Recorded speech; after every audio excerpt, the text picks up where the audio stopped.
በስመ አብ ወወልድ ወመንፈስ ቅዱስ አሐዱ አምላክ አሜን።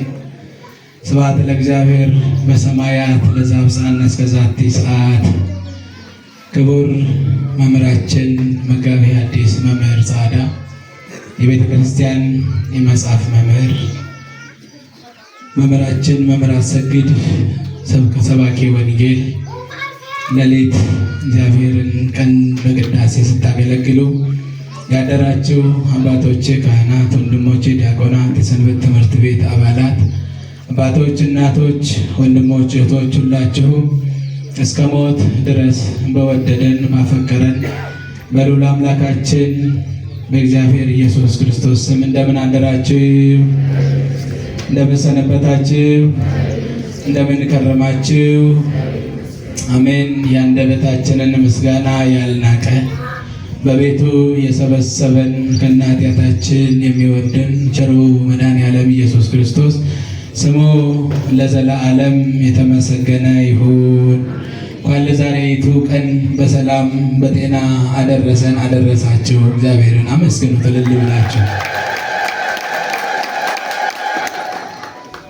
ላስተማሩ መምህራችን ቃለ ሕይወት ያሰማልን፣ መንግሥተ ሰማያትን ያዋርስልን፣ ረዥም ዕድሜ ከሙሉ ጤንነት ጋር ያድልልን።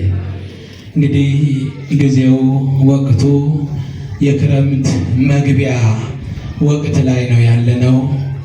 ይሄንንም የክረምት መግቢያ ወቅት እግዚአብሔር በሰጠው ቃል ኪዳን መሰረት ቃል ኪዳኑን ሳያጎልብን ዝናመ ምሕረቱን እየሰጠ እንደኛ በደል፣ እንደኛ ክፋት፣ እንደኛ ኃጢአት ሳይሆን እንደርሱ ምሕረት ዝናመ ምሕረቱን ጠለ በረከቱን የሚያድለን ቸሩ መጋቢያችን መድኃኔዓለም ኢየሱስ ክርስቶስ አማኑኤል ስሙ የተመሰገነ ይሁን።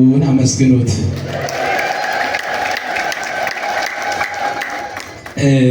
ጊዜና ሰዓት እንዳልወስድባችሁ ጥቂት ነገሮችን ብቻ አንስቼ በጸሎት አጠናቅቃለሁ። ቅድም ምስክርነት የሰጠችው እህታችን የባለቤቴ እህት ነች። እንግዲህ እንደነገርኳችሁ የዛሬ 15 ቀኑ ጉዳይ ከግብፅ የመጣው የእመቤታችን የቅድስት ድንግል ማርያም ከስዕለ አድኅኖዋ ላይ ይፈስ የነበረው ወዝ የመጣውን በእሱ አማካኝነት ነው። በዲያቆን ልዑል ሰገድ አማካኝነት ቋንቋ የነሽ ሚዲያ በዩቲዩብ ማለት ነው ገብታችሁ ማየት ትችላላችሁ። ፈውስ የሆኑ ነገሮች ለብዙ ሰዎች ፈውስን ከግብፅ ሀገር እያመጡ በጉብኝት እየሄዱ ከዛ ደግሞ መድኃኒትን እያመጡ ለካንሰር እና ለሌሎችም ለብዙ በሽታ መድኃኒት የሆነውን ነገር እያመጡ እያደለው ብዙ ሰዎች መድኃኒት ሆነዋልና ቋንቋ የነሽ ሚዲያ ዩቲዩብ ብላችሁ ስትገቡ ሌሎች ተጨማሪ ፈውሶችን እረፍ የምትሉባቸውን እግዚአብሔር ስራውን የሚሰራባቸውን የግብፅ ገዳማትን ታሪክ ብዙ ነገሮችን በዛ ታነባላቸውና ምክንያት የሆነችን ለራሷ ጉዳይ ጠይቃ ለእህቷም የተረፈች እህት ናትና አንቺን የሰማቸው ወላዲተ አምላክ እኛንም ትስማን። እልል ብላችሁ እግዚአብሔርን አመስግኑላት። ስሙ የተመሰገነ ይሁን። እንግዲህ እንደነገረቻችሁ አብረን እየመጣን ለካ በጆሮ ላይ የሚጮህ ነገር እሰማለሁ። ለመጠየቅም ፈራሁ፣ ግን የሚጮህ የሚያለቅሱ መጨረሻ ላይ ነው እኮ የነገረችን። ለካ አጋንንቱ ነው። እግዚአብሔር እንዲህ ያደርጋል፣ አጋንንትን ያስጨንቃል። የሚያስጨንቁንን እግዚአብሔር ያስጨንቃቸዋልና አትፍሩ፣ እግዚአብሔር ከኛ ጋራ ነው። እግዚአብሔርን አመስግኑት። ስሙ የተመሰገነ ይሆናል። እንግዲህ እመቤታችን ሪፈር አድርጋ ነው ይሄ የሚነሳው። የት ነው? ዮሐንስ ነው። እኔ ጋር ጨርሰሻል። በቃ ምልክት ታያላችሁ። ሲጨንቃችሁ ነው። በቃ የሆነ ነገር በሕይወታችሁ መከራ ሲገጥም ወደ ቤተ ክርስቲያን ሕሊናችሁን ስብስብ አድርጋችሁ እግዚአብሔርን እመቤታችንን አልቅሱባት። ምክንያት ወይ ደግሞ ምን ማድረግ እንዳለባቸው ምልክት ትሰጣቸዋለች እና እንደሱ እንድታደርጉ እናሳስባለን። ሌላ አንድ ምስክርነት በጽሁፍ የደረሰኝ አለ።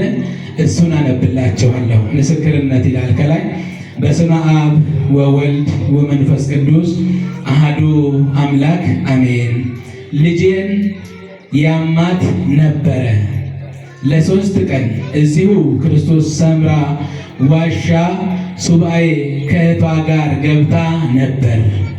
በ3ኛው ቀን ምንም አይነት ጸበልም ሳትጠቀም ከሌሊቱ 5 ሰዓት ላይ እዛው ዋሻ ውስጥ ፌስታል ይዛ ነበርና በትውከት መልክ የውሃ አልጌ የመሰለ አረንጓዴ መልክ ያለው ክርስቶስ ሰምራ አውጥታለታለች። ክርስቶስ ሰምራ እኔን እንደሰማች እናንተንም ትርዳችሁ ትስማችሁ ብለዋልና ለልብላቸው እግዚአብሔርን አመስግኑ።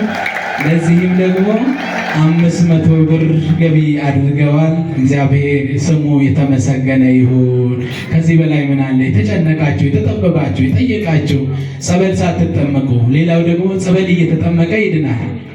አዎ ሌላ ደግሞ ጸበል ሳይጠመቅም ይድናልና እግዚአብሔር በብዙ መንገድ ያድናል።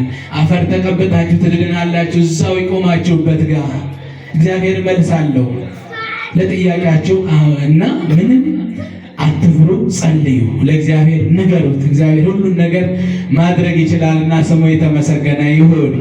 ከዚህ በመቀጠል